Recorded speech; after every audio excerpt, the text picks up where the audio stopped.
Hey guys, welcome back. Today let's talk about guilds. Let's go ahead in the guild.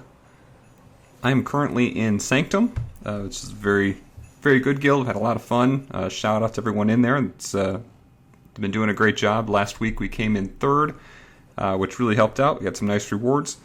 This week it's slowed down a little bit, just due to they did a different time change for when it refreshed, and I think that threw us off a little bit.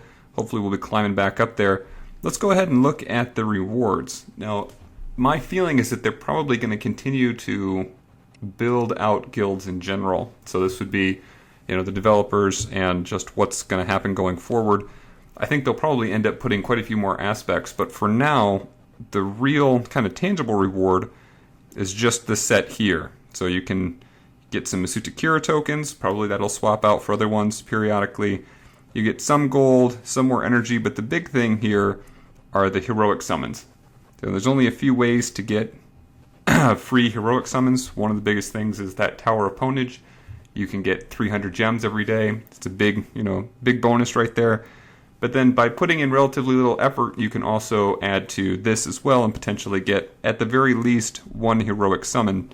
If you've got a guild that just performs, pretty well consistently, even if they're not in the top 10 or anything, you can still get an additional heroic summon every week, which is a nice bonus. There's actually not a huge difference between this 9,000 level and then the top 10. So it's nice to have, they gave a pretty big buffer, even going down to 6,000 crowns, which is incredibly doable. Even the 9,000 very doable for a team.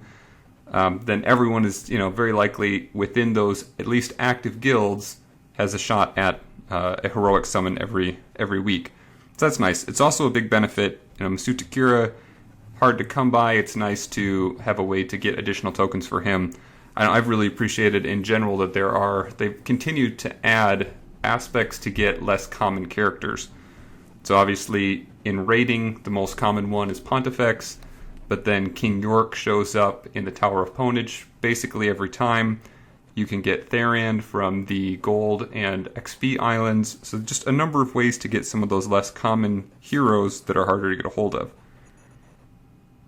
Alright, the other benefit is just the social side. I know for our group, we've been doing using the Line app and doing a lot of communication that way.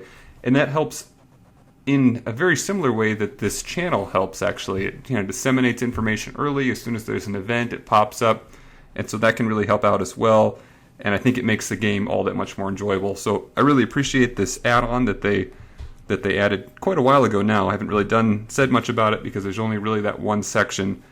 And the only thing you've got to know about that, basically, is that you just have to finish your quests. So 3 quests every day. Sometimes they come up as epic quests, and then you can get additional crowns for that. You usually get 15 crowns for an epic event. Or an epic quest. I guess I should mention as well, there's some strange things going on, and I think they'll be resolved shortly, so it probably doesn't bear too much time. But the same reason that we're further down this week, that the refresh time, that's always kind of been an issue with this game. They don't refresh all the events and the quests and all those things at the same time. So because of that, depending on what time zone you're in, you could turn in your quests at different times and potentially double up on on a given week or something. So, for example, yesterday, our team could have turned in the morning and it counted towards the previous week, or in the afternoon and it would have counted towards the next week. And many of them turned in the morning, which pushed us up into the 3rd position. Otherwise, we've been kind of rolling around in the 4th and 5th positions. Or they could have held off, and that's because they didn't hold off, most of the team, then we're a little bit lower in the ranking this time. But I think that's going to be cleared up before too long. It looks like the devs realize that that's an issue. It's causing some concern for players. I don't think it's really enjoyed, so I think they're going to be changing that over. Hopefully it'll all be at one time, and we won't have any concern on that going forward. Otherwise, not much to these. I'd say the most complicated or the most difficult ones for many players have been the ones that require you to use all a single color team in the rating. Like sometimes it's like an all red team or an all purple team, and that can be a challenge, especially if you're still leveling up and you don't have all of your, you don't have many characters that are fully ascended and fully leveled up, and maybe have a very high star level. So those can be a challenge, but otherwise most of these quests are fairly straightforward to go through. There was one other thing I wanted to talk about during this. I think that's it for guilds, really. If I miss anything, by the way, feel free to add that to the comments and we can talk about it some more going forward. I've been saving up with my portal rolls, so even the heroic summons that I'm getting from the guild rewards, and then I also have 5 VIP summons that I haven't used yet, and it's the same concept I've been talking about for a little while. I'm trying to get the other characters out of those summons. So going down through my list, there are 5 characters that are in the heroic summons. We've talked about this a bit before, and I'm working them out of there. So Ekko, I've got about 3 weeks, I believe, until he has enough tokens to be out of the heroic summons. Ignus here, just a couple more days, so less than a week. Should be very quick to get him out, and I'd hate to have him this close and then do a roll trying to get Pygnaeus Maximus or something and end up with a bunch of tokens for Ignus. So trying to hold off for those. We do still have the Pygnaeus Maximus event going on, but I'm going to skip over. We'll go one more time in there. I'm sure you saw it already. I have plenty of tokens to summon him. I actually almost have enough to do. I've got about 200, maybe getting close to 250.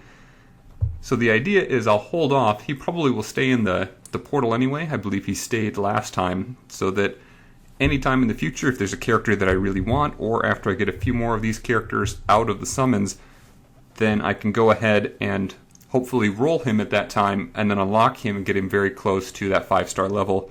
Potentially, if I get a few more tokens during the rolls before a full unlock, I'll have enough to get him all the way to that 5-star, rather than getting him right now and just getting up to the 4-star level.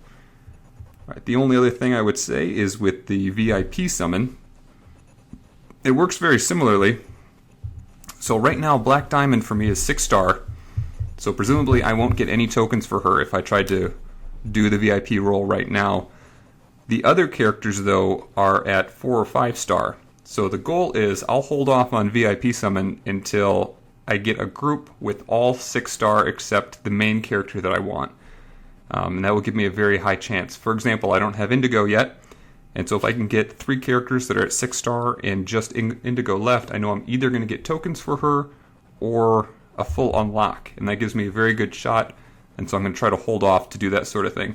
I'm getting close enough now that it's not really that much more of a wait. Like I said, less than a month to get 2 of those characters out. And then I'm also less concerned. If I get someone like a bunch of tokens for Yokozuna or Life Reaper Brom, it doesn't feel quite as much of a loss as just getting in tokens for Ignus or Ekko as well, since I don't use Ignus all that much, and Ekko's really easy to come by anyway. So that's the plan going forward. That's all I really had to say about this. Hope that was useful, and we'll talk to everyone soon. Thanks again for watching.